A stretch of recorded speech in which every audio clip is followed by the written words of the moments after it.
नमस्कार, Himachal Dastak TV live में आप सभी का स्वागत है। मैं हूं आपके साथ प्रवीण मुंगटा। आज जो खबर हम आपको बता रहे हैं ये महज एक खबर नहीं है, बल्कि खबर से हटकर हिमाचल और उत्तराखंड की वो समृद्ध संस्कृति है जो कहीं ना कहीं लुप्त हो रही थी।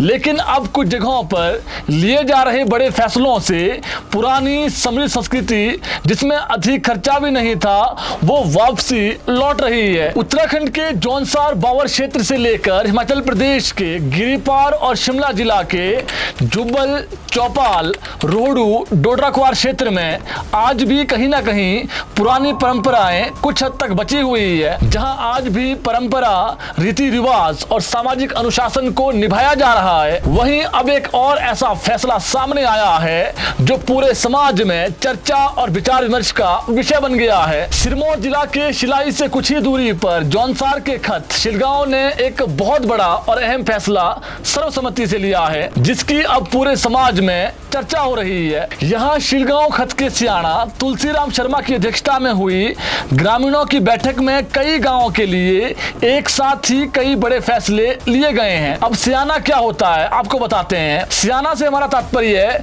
वहां के खत के मुखिया से हैं, जिनकी बात को प्रजा आखिरी मानती है और वो पत्थर की लकीर होती है। खत के अंतर्गत कई गांव आते हैं और खत में ही एक विशेष व्यक्ति को सियाना का दर्जा दिया गया होता है, जो समय अनुसार पूरे समाज के लिए लोगों को इकट्ठा कर सर्वसम्मति से महत्वपूर्ण फैसले लेते हैं। आपको बता दें, शिलगांव खत के सियाना ने जो हाल ही में बड़ा फैसला सुनाया है वो कई गाँव के लोगों पर लागू होगा, जिनमें जो गाँव हैं उनके नाम आपको बताते हैं। उभरेऊ, मंडोली, भंजरा, जिसोऊ, अलसी, शकनी, कंबुआ, ककाड़ी, देऊ और सुरेई, ये ऐसे गांव हैं जिन पर अब ये जो फैसले हैं वो लागू होंगे। अब सबसे महत्वपूर्ण बात सुनिए, जो शिलगांव सदर सियाणा तुलसीराम शर्मा की अध्यक्षता में बैठक हुई है, उसमें जो सबसे बड़ा निर्णय लिया गया है कि अगर कोई गांव से बाहर शादी नए वेडिंग पॉइंट पर करवाएगा, उसमें खत के अंतर्गत आने वाले गाँव का कोई भी व्यक्ति शामिल नहीं होगा,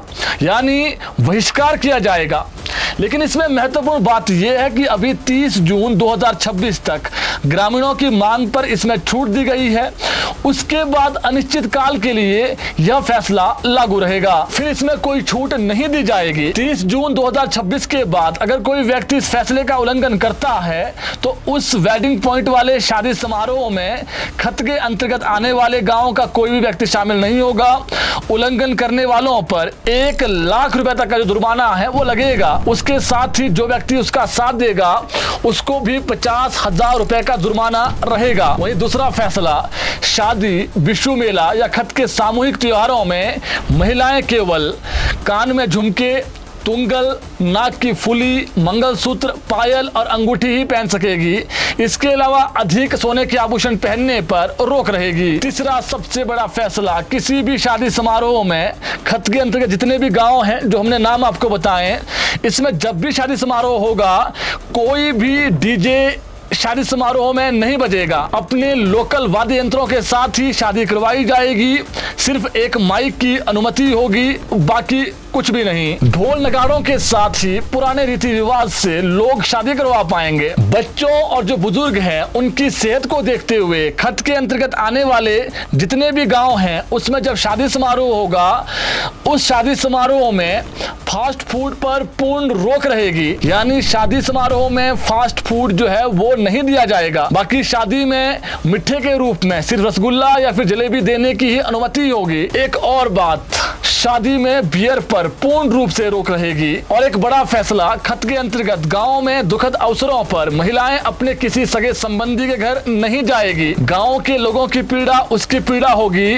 किसी के एकाएक देहांत के कुछ दिनों के बाद ही महिलाएं अपने मायके या फिर किसी और के घर जा पाएगी।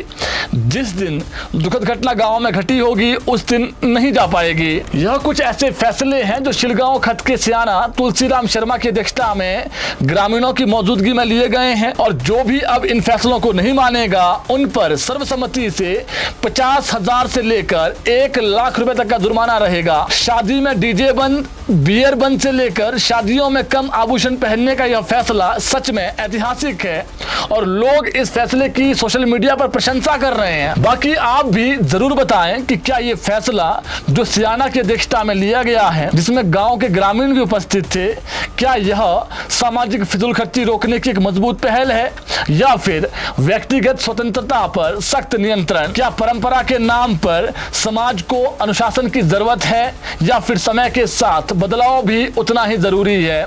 आप इस पूरे विषय पर अपनी प्रतिक्रिया कमेंट बॉक्स में जरूर दें, क्योंकि यह फैसला सिर्फ एक खटका नहीं है बल्कि पूरे समाज की सोच को दिशा देने वाला भी है।